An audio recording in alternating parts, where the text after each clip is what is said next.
జై శ్రీ మాతాజీ. పరమ పూజ్య శ్రీ మాతాజీ నిర్మలాదేవి గారు తెలియచేసిన మరొక సందేశాన్ని మనం తెలుసుకుందాము. మానవ శరీరంలో చక్రాలు ఎప్పుడు రూపుదిద్దుకున్నాయి? దీని గురించి శ్రీ మాతాజీ గారి వివరణను మనం తెలుసుకుందాం. చక్రాలు దేహంలోనే ఉంటాయి. అవి అలా అక్కడే ఉంటాయి. మనిషి జన్మ తీసుకున్న ప్రతిసారి కూడా అవి సరిచేయబడుతూ ఆ కొత్త బీజంలోనికి ప్రవేశిస్తాయి. మీరు జన్మించిన ప్రతిసారి మీరు ఏమి చేస్తున్నారు అనే విషయాలను మీలో ఉన్న కుండలని గమనిస్తుంది.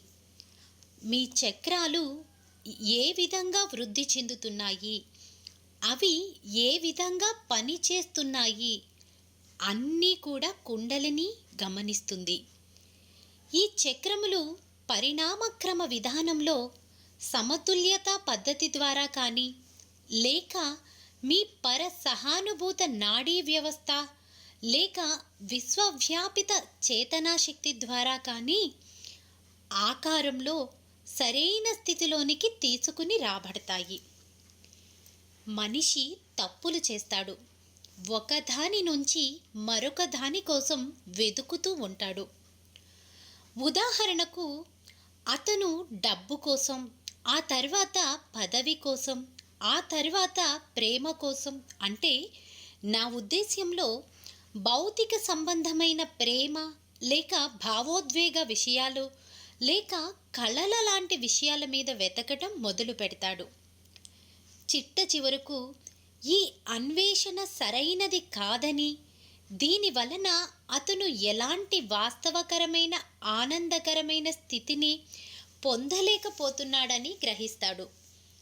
దీని వలన అతనిలో ఉన్న చక్రాలు పరిణామక్రమంలో మార్పు చెందుతూ అవగాహనకు వస్తాయి. ఈ చక్రములన్నీ పూర్తిగా సజీవమైనవి అని మనం తెలుసుకోవాలి. ఎందుకంటే ఒక వ్యక్తి మరణించినట్లయితే ఆ సమయంలో అందరు దేవతలు అతని దేహంలో పనిచేస్తున్న స్థితిలో ఉండరు. అదే సజీవంగా ఉన్న వ్యక్తిలో చక్రాలుంటాయి. వాటిలో దేవతలు ఉంటారు. వారు వివిధ కార్యాలను నిర్వర్తిస్తూ ఉంటారు. ఇదంతా చాలా సూక్ష్మంగా జరుగుతుంది. మన చక్రాలలోని ఆయా అంటే అధిష్టాన దేవతల స్థానాలలో ఆయా చక్రాల చేతనాస్థితి యొక్క స్థాయిని బట్టి విశ్వవిరాట్లో ఉన్న దేవతలు అద్దంలో వలె మన చక్రాలలో ప్రతిబింబిస్తారు. ఒకసారి ఆ దేవతలు జాగృతం చెందితే ఇక ఆ భగవంతుని అభిష్టానుసారం వారు పనిచేయడం మొదలు పెడతారు. మానవులు వారి చక్రముల గురించి పరిశీలించుకున్నప్పుడు వారికి అర్థమయ్యేదేమిటంటే, వారికి ఎంపిక చేసుకునే స్వేచ్ఛ ఉండడం వలన వారి పరిధులను అతిక్రమిస్తున్నారు అని. అతనికి ఉన్న ఈ అతి స్వేచ్ఛ వలన తన పరిధులను దాటుతున్నాడు. అందువలననే వారి చక్రములు దెబ్బతింటున్నాయి. అలా అతిగా వెళ్ళడం అనే దానిని పాపం అని అంటాము. మధ్యే మార్గంలో ఉంటూ సామాన్యమైన చక్కటి సమతుల్యమైన జీవితాన్ని గడుపుతూ ధర్మబద్ధమైన విలువలకు కట్టుబడి జీవించడమే అత్యున్నతమైన జీవితము. కానీ మీరు అతిగా వెళ్ళితే అప్పుడు మీ పాపాలు మొదలవుతాయి. పాపానికి ఫలితం మరణం అని బైబిల్లో చెప్పబడింది. అందుచేత మరణము సంభవిస్తుంది. నిజానికి మరణము సంభవించదు. ఏమి జరుగుతుంది అంటే, చక్రాలలో కొంత భాగం దెబ్బతింటుంది. అది శారీరకంగా కావచ్చు, మానసికంగా కావచ్చు, భావోద్వేగమైనది కావచ్చు, లేక ఆధ్యాత్మికమైనదైనా కావచ్చు. ఇలాగా అసమతుల్యత పద్ధతుల ద్వారా సమస్య పరిష్కారానికి ప్రయత్నం చేయడం వలన ఒక్కొక్క చోట చక్రాలు పాడవుతాయి. ఆ విధంగా మీ చక్రాలు దెబ్బతింటాయి. చక్రాలు కూడా మన చేతనావస్థని బట్టి వేరు వేరు దశలలో ఉంటాయి. ఉదాహరణకు ఒక డాక్టరుకు లేక మనందరికీ మన శరీరంలో అనేక రకాల ప్లెక్సెస్ ఉన్నాయని తెలుసు. అవి శ్రోణీయ ప్లక్షము, సూర్య ప్లక్షము, మహాధమని ప్లక్షము, హృదయ ప్లక్షము, గ్రీహ ప్లక్షము లేక థైరాయిడ్ ప్లక్షము, ఆప్టిక్ ప్లక్షము మొదలుగునవి. పిట్యూటరీ మరియు పీనల్ గ్రంథులు ఆప్టిక్ పక్షం దగ్గర మాడు భాగం ఆధీనంలో ఉంటాయి. మాడు భాగంలో కొన్ని స్థానాలు చురుకుగా ఉంటాయి. ప్రతి డాక్టర్కి ఈ విషయాలు తెలుసు. ఎందుకంటే వారు కోతి యొక్క మాడు భాగాన్ని కూడా పరీక్షించారు. ఆ కోతి యొక్క లింబిక్ ఏరియాని విద్యుత్ శక్తితో ప్రేరేపిస్తే అవి చాలా ఆనందాన్ని వ్యక్తపరిచాయి. అందుచేత మానవ దేహంలో ఉన్న ఈ చక్రాలే పరసహానుభూత మరియు సహానుభూత నాడీ వ్యవస్థలో ఉన్న ప్లక్షాలుగా వ్యక్తీకరింపబడుతున్నాయి. వాటిని మనం అనుభూతిపూర్వకంగా తెలుసుకుంటాము. నేను చెప్పినట్లుగా అవన్నీ ఎలా సంధానింపబడి ఉంటాయి అంటే, రెండు వైపుల నుంచి సహానుభూత నాడి అంటే కుడి ఎడమ వ్యవస్థ వచ్చి మధ్య మార్గాన్ని సృష్టిస్తుంది. అదే పరసహానుభూత నాడీ వ్యవస్థ. ఈ రెండు అంటే ఇడ పింగళ సమతుల్యత స్థితిలో ఉంటే పరసహానుభూత నాడీ వ్యవస్థ అంటే సుషుమ్న బాగా పనిచేస్తుంది. ఏ ప్రక్కనైనా ఎప్పుడైతే ఈ సమతుల్యత లోపిస్తుందో అప్పుడు రెండింటి మీద దాని ప్రభావం చూపడం వలన సమతుల్యత పూర్తిగా విచ్ఛిన్నమై ఒకదానితో ఒకటి సంబంధం లేకుండా వేటికవే పనిచేయటం మొదలు పెడతాయి. దీని వలన మనిషిలో సంభవించే విచ్చలవిడి స్వేచ్ఛ వలన వారు భగవంతుని కృపకు దూరం అవుతారు. ఒకసారి భగవంతుని కృప నుండి దూరమైతే వారు రాక్షసులుగా మారి నరకానికి వెళతారు. దీని అర్థం వారు వేరే ఎటువంటి అనుభూతులు లేకుండా సామూహిక చేతనా స్థితికి దూరం అవుతారు. మరలా రెండోసారి ఆలోచించడం అనేది అతనిలో ఉండదు. ఏమాత్రం బాధ లేకుండా 100 మందిని అవలీలగా చంపగలడు. అతడు తన విచక్షణ జ్ఞానాన్ని, వివేకాన్ని కోల్పోతాడు. ఇక ఎటువంటి ధర్మం గురించి కానీ, దైవం గురించి కానీ, పాప భీతి కానీ ఇలాంటివేమీ ఉండవు. వారికున్నది కేవలం తమ స్వార్థం మరియు కోరికలు. అందుచేత ఈ చక్రాలన్నీ మనకు చాలా ముఖ్యము. ఎందుకంటే ముందుగా అవి మనకు ప్రతిరోజు మన నిత్య జీవితంలో సమతుల్య స్థితిని ఇస్తాయి. అవి మనకు భగవంతుని గురించి జ్ఞానాన్ని ఇస్తాయి. సూక్ష్మమైన వాటి గురించి, అతీతమైన వాటి గురించి మనం ఆలోచించగలుగుతాము. ఇవన్నీ కూడా ఆ చక్రాల సహాయంతోనే జరుగుతాయి. జంతువులకు చక్రాలు ఉన్నాయా అని మీరు నన్ను అడగవచ్చు. వాటికి ఉన్నాయి, కానీ వాటిలో అవి వేరువేరుగా లేవు. ఆ చక్రాలన్నీ వాటిలో వేరు చేయబడలేదు, తెరవబడలేదు. ఎందుకంటే వాటి పరిణామ ప్రక్రియ ఇంకా పూర్తి కాలేదు. కానీ కొన్ని జంతువులలో వాటి కుండలని జాగృతి చెందటం నేను చూశాను. అవి సాక్షాత్కారం పొందిన జంతువులు. అందుచేత మనుషుల కంటే కూడా జంతువులు చాలా ధర్మ మార్గంలో ఉండడం సాధ్యమే. కొన్ని సందర్భాలలో మనుషుల కంటే కూడా చక్కటి విచక్షణ జ్ఞానాన్ని జంతువులు కలిగి ఉండటం ఆశ్చర్యాన్ని కలిగిస్తుంది. ఇదే కాకుండా జంతువులు అన్నీ భగవంతుని ఆధీనంలో ఉన్నాయి.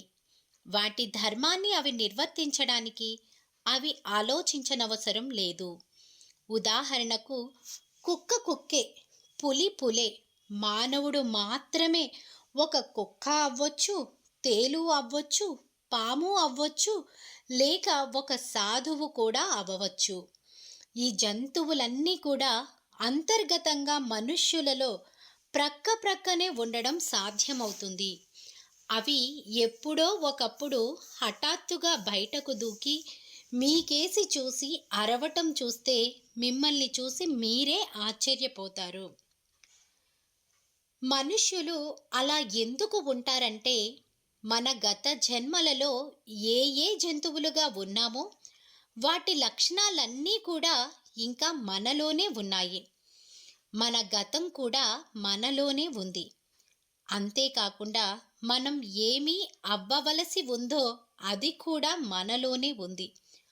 మనం ఏమి సాధించాల్సి ఉంటుందో అనేది కూడా మనలోనే ఉంది.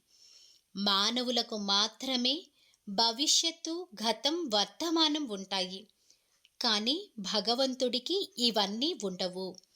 అందుచేత భగవంతునికి ప్రణాళికలు వేయటం, నిర్వహించడం, అమలుపరచడం చాలా సులువైన పని. మీకు అలాంటి భవిష్యత్, గతం, వర్తమానం హద్దులు లేకపోతే మీరు కూడా బాగానే వాటిని నిర్వహిస్తారు. భగవంతుని నిర్వహణ పద్ధతి అతని స్వంతం. ఆ కార్యక్రమణ నిర్వహణ అనేది భగవంతునికి స్వతహాగా ఉన్నది. అందుకే ఎరుకను కలిగి ఉండటం, ఆ స్థాయి కలిగి ఉండడం, సర్వశక్తులు కలిగి ఉండడం అన్నీ కూడా ఆయన స్వభావాలు. ఆయన అలాగే ఉంటాడు.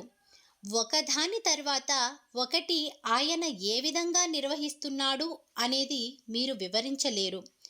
ఆ సామర్థ్యం ఉంది కాబట్టి ఆయన నిర్వహిస్తున్నాడు. మానవులలాగా భగవంతుడు వాటి గురించి అవగాహన చేసుకుని ప్రయత్నించి ఆలోచించి చేయనవసరం లేదు. అతనికి ఆలోచించాల్సిన పని లేదు. ఎందుకంటే సర్వము ఆయనే అయి ఉన్నాడు. ఆయనే శక్తి. సమస్తము నిర్వహించేది ఆయనే. మీరు మీ చేతులు కదిపినంత మాత్రానే మరొక ప్రక్క కుండలని కదలడం సహజ యోగులుగా మీరు గ్రహించే ఉంటారు. ఇది ఒక విభిన్నమైన స్థితి. ఇది ఎందుకు ఇలా కదులుతుంది అని మీరు అనుకుంటూ ఉండవచ్చు. మీరు సాక్షాత్కారం పొందినవారు కాబట్టి మీకు అది సాధ్యమే. కానీ ఆత్మ సాక్షాత్కారము పొందని ఒక వ్యక్తి 100 సార్లు ఆ విధంగా చేతులు కదిపినా కూడా ఏమీ జరగదు. కేవలం మీరు మాత్రమే కుండలని ఉత్తానము చేయగలరు. కారణం, మీ చేతనా స్థితి వేరు, వారి చేతనా స్థితి వేరు. మీకున్న శక్తులు వేరు, వారికున్న శక్తులు వేరు. అదేవిధంగా ఆయన సర్వశక్తిమంతుడైన భగవంతుడు. ఆయన తన ఒక వ్రేలుతోనే ఈ విశ్వాన్ని అంతా తిప్పగలడు. ఆయన భగవంతుడు కాబట్టి అందుకే మానవులకు భగవంతుని ఎడల విశ్వాసం ఉండాలి.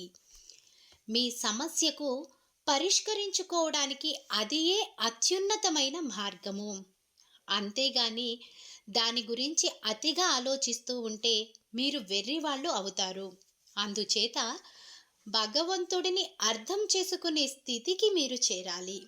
లేకపోతే భగవంతుడిని తెలుసుకోవటంలో అశక్తులమై పిచ్చివారిగా తయారవుతాము. ఇవన్నీ అర్థం చేసుకోవటం మన ఊహకు అతీతమైనవి. సహజ యోగా సాధనలో మీ చేతనా స్థితి అతి సూక్ష్మంగా మారి భగవంతుడు చేసే సూక్ష్మమైన వాటిని అర్థం చేసుకునే స్థితికి మీరు చేరుకున్నారు. సూక్ష్మమైన పద్ధతుల ద్వారా మీకు ఏది సాధ్యమో మీరు అర్థం చేసుకుంటారు. కానీ ఇలాంటి సూక్ష్మమైన విషయములను సహజ యోగులు కాని వారికి చెప్పితే మీరు చెప్పే ఒక్క పదం కూడా వారు అర్థం చేసుకోలేరు. పైగా మిమ్మల్ని పిచ్చివారిగా చూస్తారు. అందువలన నేను చెప్పేదంతా కేవలం సహజ యోగులకు మాత్రమే. నేను పైన చెప్పినదంతా మానవుల్లోని లక్ష్యాల రూపంలో వ్యక్తపరచడం జరిగింది. ఇప్పుడు ఇదంతా స్థూల వ్యవస్థ. ఇక మనము సూక్ష్మ వ్యవస్థను చూద్దాం. ఈ సూక్ష్మ రూపం ఒక శక్తిలాగా మీ నాడిలో స్పందించడం మొదలుపెట్టినప్పుడు ఆ స్పందనను కూడా మీరు అనుభూతి చెందారు. అయితే ఈ సూక్ష్మ రూపం 2 విధాలుగా ఉంటుంది. ఒకటి సూక్ష్మ రూపం, మరొకటి అతి సూక్ష్మ రూపం అంటే కనిపించనిది. సూక్ష్మ స్థితిలో ఉన్నప్పుడు మీరు ఒక ఆత్మ సాక్షాత్కారం పొందిన వ్యక్తిని గుర్తించగలరు. మీరు ఆత్మ సాక్షాత్కారం పొందిన వారైతే వారి చక్రాలను కూడా చూడగలరు. అనగా మీ చేతి వేళ్ళు మీద చక్రాలను అనుభూతి చెందగలరు. ఆత్మ సాక్షాత్కారం పొందని వారు కుండలిని యొక్క చలనాన్ని మరియు వివిధ చక్రాలను తమ కళ్ళతో చూడగలరు. వారు నిశితంగా చూడగలిగితే వివిధ చక్రాలను స్పష్టంగా చూడగలరు. అయితే సహజ యోగులు చక్రాలను తమ చేతి వేళ్ల మీద మాత్రమే కాకుండా సామూహిక చేతన ద్వారా వాటిని అంతర్గతంగా కూడా అనుభూతి చెందగలరు. రెండవ స్థితి అయిన సూక్ష్మలో మళ్ళీ 3 దశలు ఉన్నాయి. అవే సూక్ష్మ, సూక్ష్మతర మరియు సూక్ష్మతమ దశలు. మొదటి స్థితిలో మీ చేతి వేళ్లపైన మీరు గమనించగలిగేది సూక్ష్మతర అంటే సూక్ష్మ తరంగాలు. మీ కళ్ళతో చూడగలిగేది సూక్ష్మ అంటే మీ చక్రాల మీద అనుభూతి పొందగలిగేది సూక్ష్మతమ. ఆ విధంగా మీరు వాటిని 3 రూపాలలో చూడగలరు. కొంతమంది వేళ్ల మీద అనుభూతి పొందకపోతే చక్రాల మీద అనుభూతి పొందవచ్చు. అందుచేత మీరు 3 విధాలుగా దానిని అనుభూతి పొందగలరు. ఇవే కాకుండా 4వ స్థితి కూడా ఉంది. అదే కారణ స్థితి. ఇది చాలా ఉన్నతమైన స్థితి. ఆత్మ సాక్షాత్కారులుగా జన్మించిన వారు మాత్రమే దీనిని అనుభూతి చెందగలరు. ఎవరైతే ఆత్మ సాక్షాత్కారులుగా జన్మించారో వారు కారణ స్థితిలో ఒక కంప్యూటర్ లాగా తెలుసుకోగలుగుతారు. సమస్య ఏదైనా ఉంటే చేతులు కూడా ఉపయోగించనవసరం లేకుండానే వారు దానిని అనుభూతి చెందగలరు. అనుభూతి చెందగలుగుతారు అంతే. వారికి ఎలా తెలుస్తుంది అని ఇప్పుడు మీరు అనవచ్చు. కానీ ఈ విధానం అంతా చాలా పకడ్బందీగా ఉంటుంది. చేతికి గనక ఒక పిన్ గుచ్చుకుంటే వెంటనే చెయ్యి వెనక్కి వెళుతుంది. అంటే ఈ ప్రతిచర్య ఎంత త్వరితగతిన పనిచేస్తుందో దానికి ప్రత్యేకంగా పద్ధతంటూ ఏమీ లేదు. కేవలం ప్రతిచర్య. అలాగే ఇవన్నీ కూడా ఒక ప్రతిచర్యలాగా జరుగుతాయి. వాటి ప్రయోజనం గురించి మీరేమీ చింతించనవసరం లేదు. ఆ స్థితినే కారణ స్థితిని చేరుకోవటం అంటాము. మహాకారణ స్థితిలో ఇది 3వ దశ. మరియు కారణ స్థితిలో కూడా 3 దశలు ఉన్నాయి. వాటిని కూడా మీరు అనుభూతి చెందుతున్నారు. కావున వాటిని నేను వివరించాల్సిన అవసరం లేదు. ఎందుకంటే అవి మీకు మిక్కిలి అతీతమైనవి. అయితే మీరు గాని జన్మతః ఆత్మసాక్షాత్కారులైతే మాత్రం 3 గుణాలలో అంటే రజోగుణం, తమోగుణం, సత్వగుణం ఉన్న గుణాలలో ఉన్న అసమతుల్యతను వారు తక్షణమే అర్థం చేసుకోగలరు, అనుభూతి చెందగలరు. ఈ వివేకవంతమైన జ్ఞానాన్ని వారు గత జన్మల నుంచి, గత జీవితాల నుంచి పొందినటువంటిది. వారెంతో చురుకైన వారు, వివేకము కలిగిన వారై ఉండి ఈ గుణములలోని అసమతుల్యతను చాలా తేలికగా పసిగట్టగలుగుతారు, అర్థం చేసుకుంటారు. వారిలో స్థిరపడిన 3 గుణముల వలన పైన చెప్పబడిన 3 దశలు వారిలో నెలకొల్పబడి ఉన్నాయి. కొంతమంది తమో గుణము కలిగి ఉండడం వలన భావోద్వేగపూర్వకంగా ఉంటారు. అందులో కొంతమంది మరీ ఎక్కువ భావోద్వేగంలో ఉంటారు. వారు ఏ వ్యక్తిని అయినా ఆ భావోద్వేగంలోనే చూస్తారు. వాళ్ళల్లో కలిగే భావోద్వేగంలోని అనుభూతినే వాళ్ళు అది తమ భావన అని అనుకుంటారు.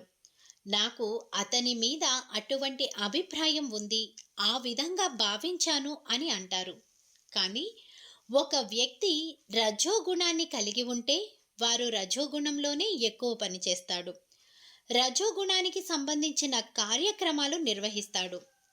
సూర్యుడిని, గాయత్రిని ప్రార్థించడం, యజ్ఞాలు చేయటం మరియు దేవతలను, పంచతత్వాలను పూజించడం చేస్తారు. అలాంటి వారు తమ చక్రాలలో విద్యుత్ శక్తిని, పువ్వులు, రంగులు, కాంతులు లాంటివి చూస్తారు. కొందరు భావోద్వేగంలో, మరికొందరు ఇలా రంగులు, పువ్వులు, కాంతి లాంటి విషయాలను చూస్తారు. అటువంటి భావనలు మరియు రజోగుణ అనుభూతులు మీ కళ్ళతోటి చూడవచ్చు, సృష్టినంతా గమనించవచ్చు. అవి కూడా భావనలే. ఎవరైతే ఈ భావనలను అనుభూతి చెందుతారో, ఏ వ్యక్తి అయితే ప్రేమిస్తుంటాడో, ఈ వైపున ఉన్న జీవన విధానంలో ఎవరైతే పూర్తిగా లీనమై ఉన్నారో, ఎవరిలో అయితే భక్తి నిండుగా ఉండి భగవంతుని ముందు రోదిస్తారో, సహాయం కోసం అర్థిస్తూ ఉంటారో, అటువంటి వ్యక్తి హృదయపూర్వకంగా భగవంతుడి యందు తన భావాలను, మనోగతాన్ని వివరిస్తాడు. ఎవరైతే ఇతరుల గురించి ఎక్కువ ఆలోచిస్తారో వారు అంకిత భావంతో ఉండడం వలన వారు అలాంటి రకరకాల ఆకారము, రంగులనే కాదు, శబ్దాలను కూడా చూస్తారు. ధ్వని కూడా పంచభూతములకు సంబంధించినదే కావున శబ్దాన్ని కూడా చూడగలరు. కుండలని ఉత్తానము చెందుతున్నప్పుడు ఆ శబ్దాన్ని కూడా వారు చూడగలరు.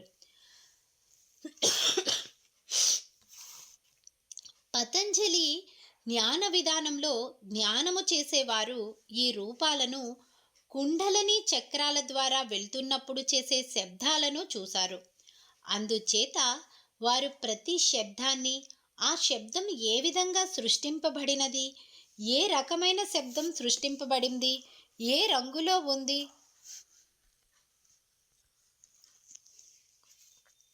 అనే విషయాలను అధ్యయనం చేశారు.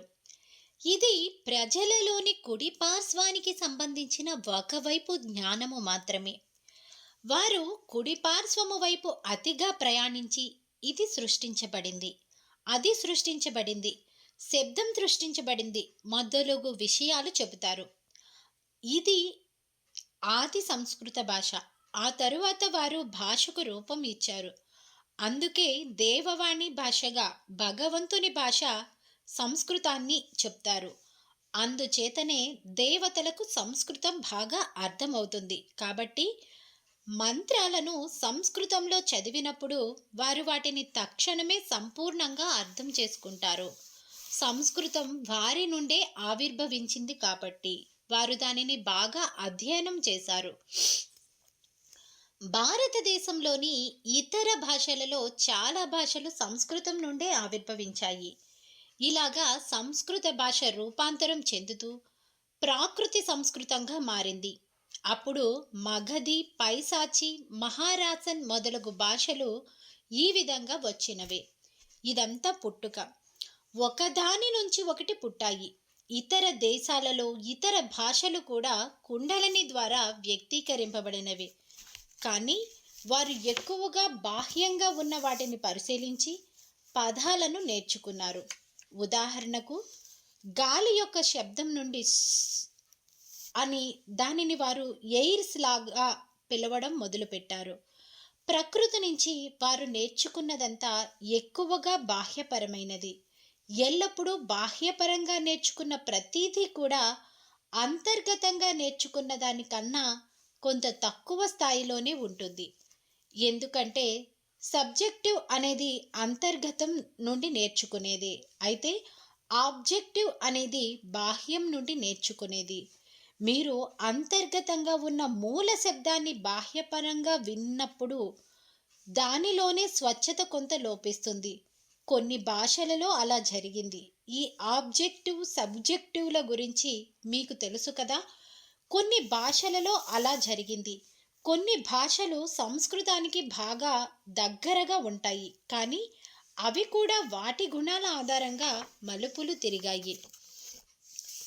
ఇప్పుడు సత్వగుణంలో ఉన్నవారు అనగా మధ్య మార్గంలో ఉన్నవారు చక్రాలను సరైన రూపంలో చూడగలుగుతారు. సత్వగుణి ఎప్పుడు ఇది తింటే సాత్వికం, అది తింటే తామసికం, లేక దేనిని చంపకపోతే సాత్వికం, ఇలా అనుకునే వారిని గురించి ఏమీ పట్టించుకోకూడదు. తికమక పడకూడదు.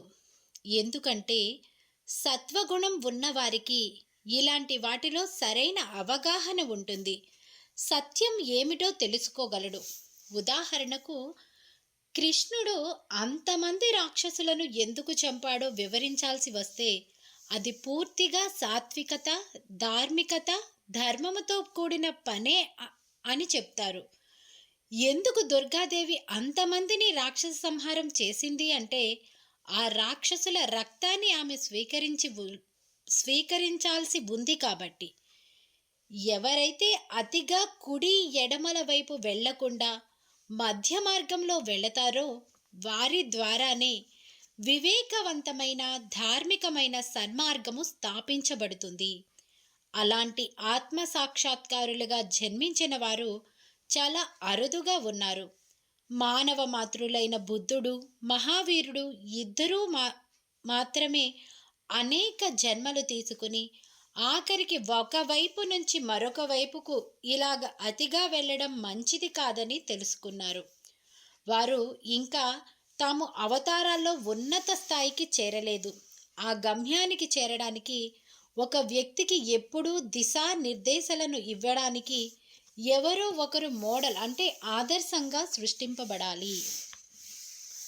అలాంటి మోడల్స్ మనలోనే, మన చక్రాలలోనే నియమింపబడ్డారు. ఈ మోడల్స్ ఆయా చక్రాలకు సంబంధించిన పూర్తి సమర్థత కలిగి ఉన్నారు. ఎవరైతే తరచూ వారి వారి చక్రాలను నిశితంగా పరిశీలించుకుంటున్నారో వారి ప్రవర్తనను బట్టి ఈ మోడల్స్ అంటే దేవతలు అట్టి వారిని కనిపెట్టుకుంటూ వారికి ప్రాముఖ్యతను ఇస్తారు. శ్రీ శంకరాచార్యులు అనేక పర్యాయాలు ఆత్మసాక్షాత్కారం పొందినవానిగా జన్మించారు. ఒకసారి కాదు, అనేక సార్లు ఆయన జన్మతః ఆత్మసాక్షాత్కారం పొందినవానిగా జన్మించారు. ఆయన ఎప్పుడూ మధ్య మార్గంలోనే ఉండేవారు. ఆయన తన మూలాధార చక్రము గురించి మాట్లాడుతున్నప్పుడు ఆయన ఆ మార్గాన్ని అనేక సార్లు అధిగమించారు. ఇప్పుడు అలాగా ఎంతో సూక్ష్మాతి సూక్ష్మమైన స్థితిలోనికి వెళ్తున్నారు. మూలాధార చక్రము తెరుచుకుంటే అప్పుడు మీరు నీటి మీద నడవవచ్చు అని ఆయన అన్నారు. అంటే అది సత్యమే. ఎందుకంటే ఆయన సూక్ష్మమైన స్థితిలో అత్యున్నతంగా ఉన్నారు.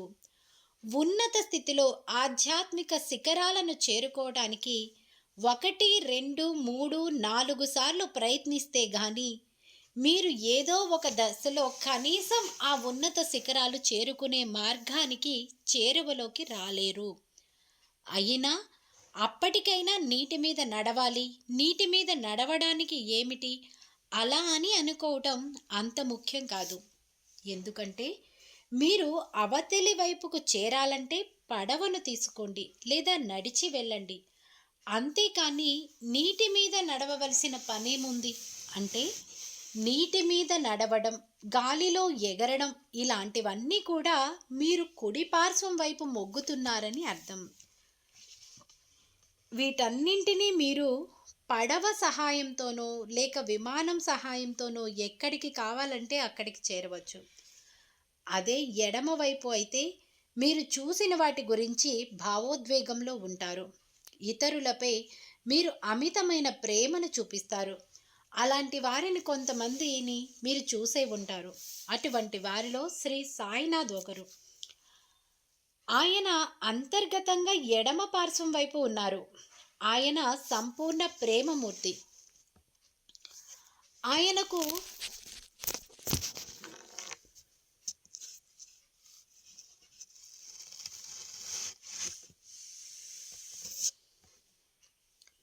ప్రజలంటే వల్లమాలిన ప్రేమ.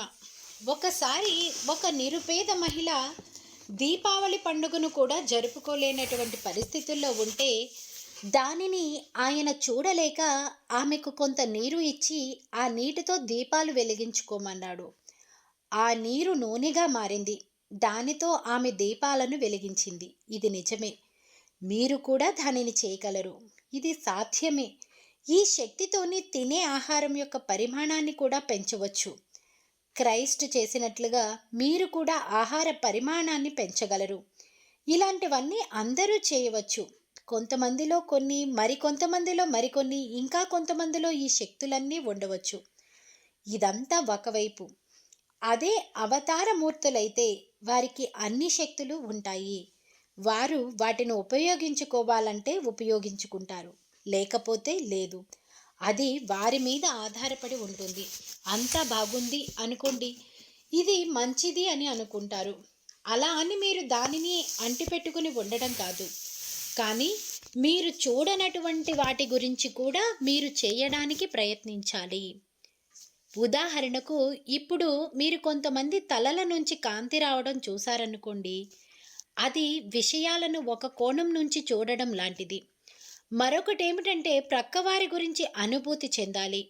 మీరు మరొక వ్యక్తిని, అతను ఎలా ఉన్నాడు, అతను మిమ్మల్ని ఎలా కలుసుకున్నాడు, ఆ వ్యక్తికి మీరు ఎలా దగ్గరవుతున్నాడు అనే అనుభూతి కలిగినప్పుడు, అతను మీరున్న స్థితిలో లేనందుకు అతని పట్ల సానుభూతి చూపించగలుగుతున్నారా?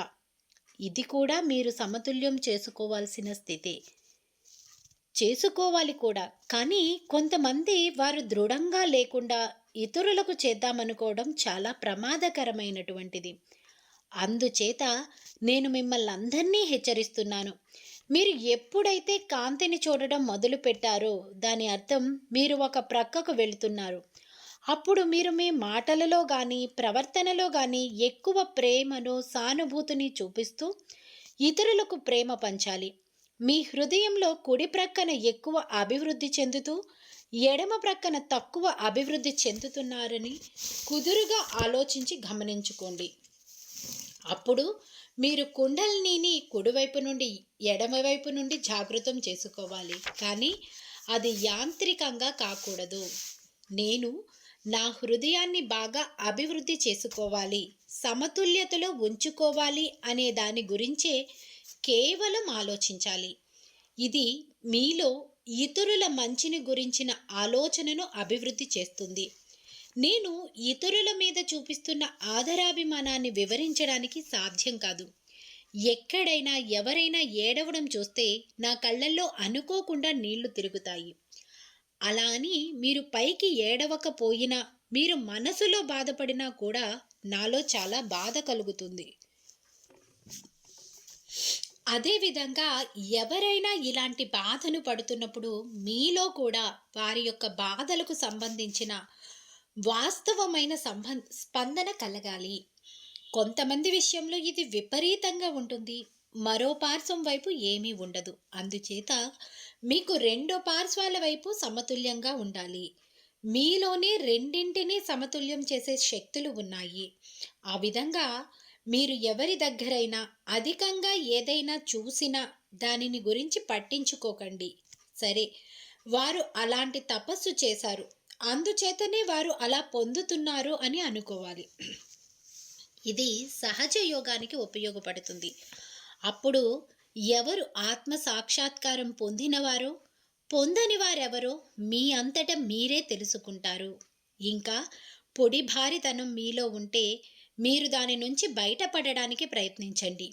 ఏదైతే మీకుందో మీరు దానితో సంతృప్తి పడిపోకండి. లేని లేని దానిని అభివృద్ధి చేసుకోవడానికి ప్రయత్నించండి. మీరు ఉన్నతికి ఎదగడానికి ఇదే ఉత్తమమైన మార్గం. ఎవరైతే అనుభూతి చెందుతారో వారు ఇతరుల మంచి గురించి ఆలోచించాలి. అలాగే వాటి గురించి దృష్టి పెడితే అవి పనిచేస్తాయి. ఇదంతా మహాకారణ స్థితి. ఇదన్నమాట అది. మహాకారణ అనేది సూక్ష్మాతి సూక్ష్మ దశ. ఈ స్థితిలో చక్రాల యొక్క అధిష్టాన దేవతలు విరాట్లోని దేవతల యొక్క ఆయా ప్రతిబింబాలకు అనుసంధానింపబడతారు. విరాట్లోని దేవతలు ఇప్పుడు మీలో ప్రతిబింబించబడ్డారు, జాగృతి చెందబడ్డారు. వారు కదులుతూ సమస్త కార్యక్రమాలన్నింటినీ జరగవలసిన రీతిలో జరిగేటట్లుగా చూస్తారు. కారణస్థితి వరకు చాలా బాగుంటుంది. కానీ మహాకారణ స్థితి చాలా వాస్తవికతతో కూడి ఉన్నది. ఒక వస్తువు అంటే ఆత్మ మరియు దాని ప్రతిబింబం లాగా మీరే ఆత్మ, మీరు ఆత్మతోనే ఉన్నారు అనే వాస్తవికమైన లోతైన స్థితిలో ఉండి ఆ మూల శక్తి అయిన పరమాత్మతో ఎప్పుడైతే అనుసంధానింపబడి ఉంటారో అప్పుడు మీరు అవతారమూర్తుల స్థితికి చేరువలో ఉంటారు. మీకు సంబంధించినంత వరకు మీరు కారణ స్థితి వరకు అర్థం చేసుకోవటానికి ప్రయత్నించవచ్చు. దానికి అతీతంగా ఎలా దూకాలి, ఎలా వెళ్ళాలి అనేది అప్రస్తుతం. అందనంత దూరంలో ఉన్న విషయం గురించి ఇప్పుడు చెప్పడం వలన ప్రయోజనం ఏమిటి? అందుచేత మనం వాటి గురించి తరువాత మాట్లాడుకుందాం. ఇది ఆ విధంగా చక్రం యొక్క 4వ దశ. జై శ్రీ మాతాజీ. జై శ్రీ మాతాజీ. జై శ్రీ మాతాజీ.